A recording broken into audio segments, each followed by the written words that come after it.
मुझे लगा था कि मैं आखिरी वक्ता होंगी, पर सबसे पहले मैं आप लोग सबसे माफ़ी मांगना चाहती हूँ। जिस समाज से मैं आती हूँ, बचपन से हमें बोला गया इंग्लिश सीखो, अंग्रेज़ी बोलो, कॉन्वेंट में पढ़ो, तभी एजुकेटेड कहलाओगी। तो इसलिए शुरू से मेरी पढ़ाई वहीं हुई।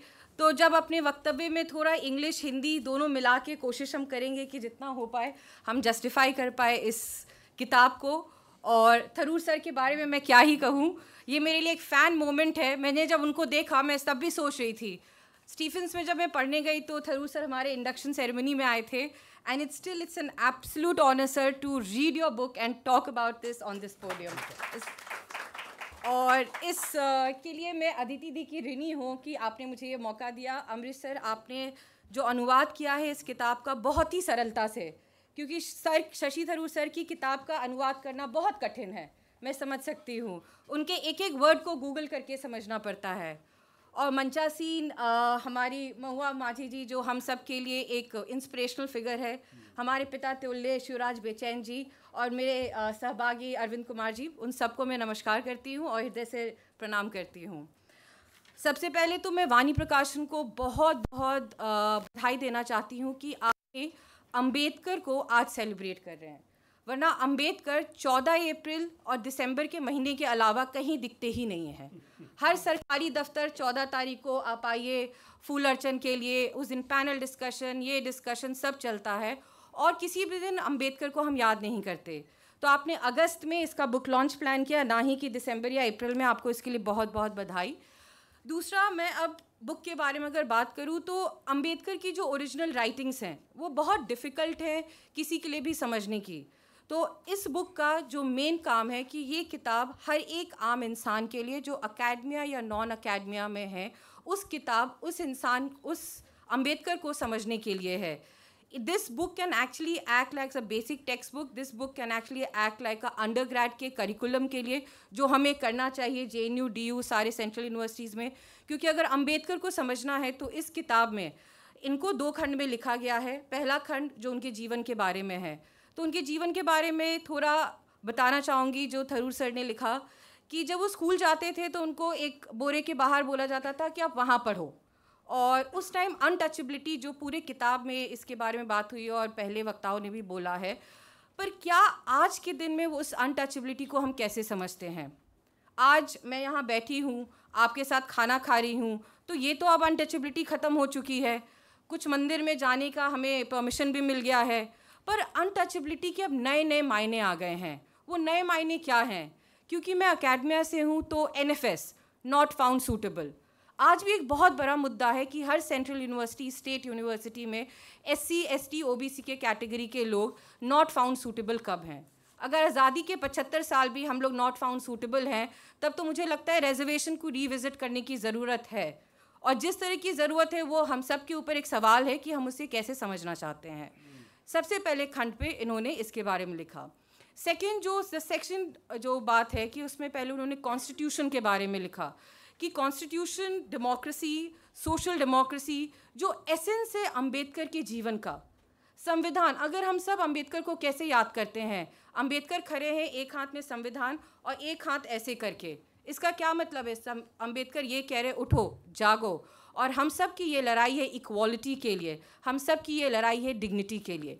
तो संविधान एक बेसिक टेक्स्ट बुक है जिसको अंबेडकर ने कहा कि हम सबको we need to just rely on the notions of constitution and it is a tool for our empowerment.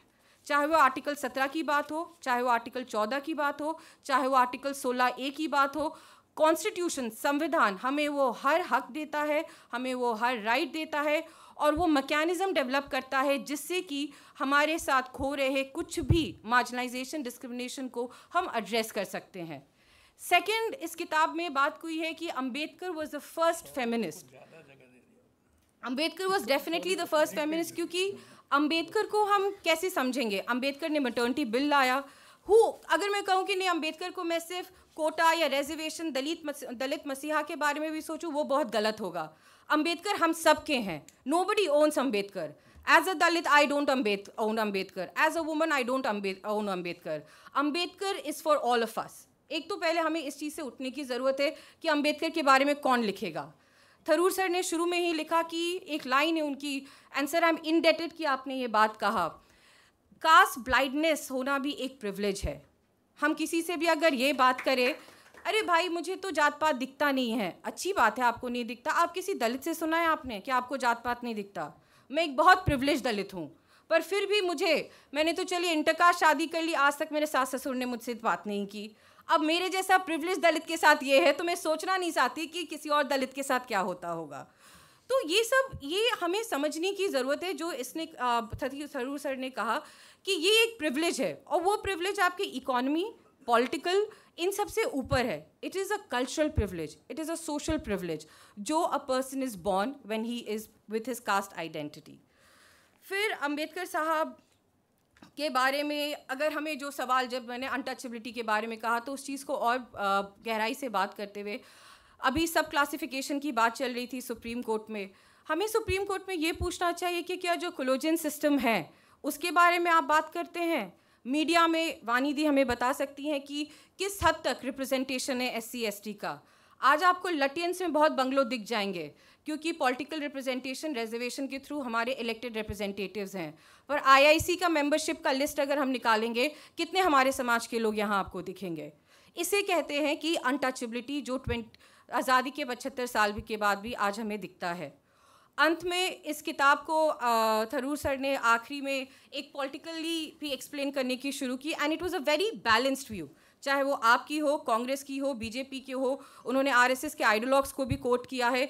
एक बहुत बैलेंस्ड व्यू उन्होंने बताने की कोशिश की है कि आज एक जो होड़ चल रही है कि अंबेडकर को हम सब समझना चाहते हैं और हम सब उसके बारे में पढ़ना चाहते हैं, उसके लिए ये पुस्तक मैं कहूँगी कि this should be the starting point, and it's not only the starting point, सबसे कंसाइज रूप में अगर आपको अंबेडकर को समझने की ज़रूरत है, क्योंकि मैंने इस किताब को खुद 28 घंटे में ख़त्म किया, तो आप आराम से इस किताब को पढ़ सकते हैं।